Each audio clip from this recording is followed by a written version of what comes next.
Hello, in this short lecture I will talk about gravity. Gravity is a phenomenon in which bodies with mass and energy are attracted to each other. According to general relativity, gravity is a result of the curvature of the space-time.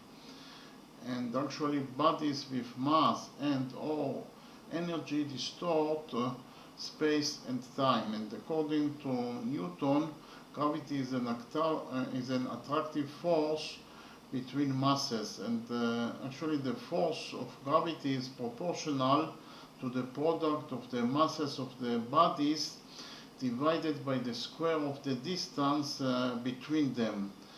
Another concept of gravity is that gravity is the weakest force of the four fundamental forces that are the strong force that binds the protons together in the nucleus of the atom, the electromagnetic force that explains how charged particles interact with each other, and the weak force that is responsible for the radioactive decay of atoms. Okay, thank you very much.